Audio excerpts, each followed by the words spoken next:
François Berléand a connu le succès sur le tard, mais n'a aucun regret. Toutefois, il a avoué qu'il s'était longtemps empêtré dans des mensonges abracadabrantesques.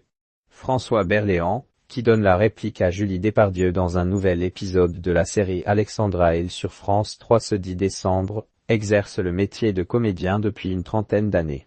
Mais à ses débuts, il s'empêtrait dans de nombreux mensonges qu'il croyait nécessaires pour faire décoller sa carrière. François Berléand et ses mensonges. Je m'inventais des rendez-vous. Au cours des années 80, l'acteur en herbe enchaînait les petits rôles et les figurations pour essayer, peu à peu, de se faire un nom. Mais ce n'est qu'en 1997, à 45 ans, qu'il s'est réellement fait connaître grâce à sa performance dans Le 7e ciel de Benoît Jacquot. Avant cela, François Berléand, qui travaillait beaucoup au théâtre, mais rêvait de cinéma, s'autorisait parfois à enjoliver son quotidien.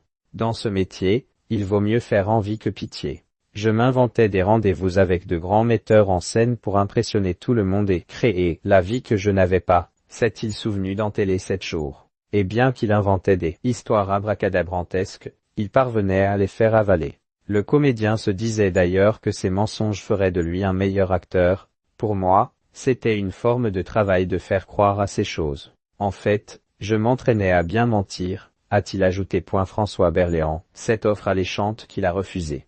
L'important, ce n'était pas l'argent. François Berléand a connu le succès au cinéma relativement tard, mais il ne regrette pas les dizaines d'années qu'il a passées à construire sa carrière. Dans les années 70, Josiane Balasco lui a même proposé de rejoindre la troupe du Splendide, mais il a décliné l'offre, préférant poursuivre sa carrière seul au théâtre. Mais l'acteur n'a jamais éprouvé de regret ni d'amertume lorsque la troupe du Splendide a commencé à connaître le succès. Je les ai vus grimper de façon extraordinaire. Mais je n'avais aucune aigreur. Je me suis dit, tant pis, l'important, ce n'était pas l'argent, c'était de jouer et je jouais 3 pièces par an. J'étais le plus heureux de la terre, avait-il confié au micro d'Europe 1.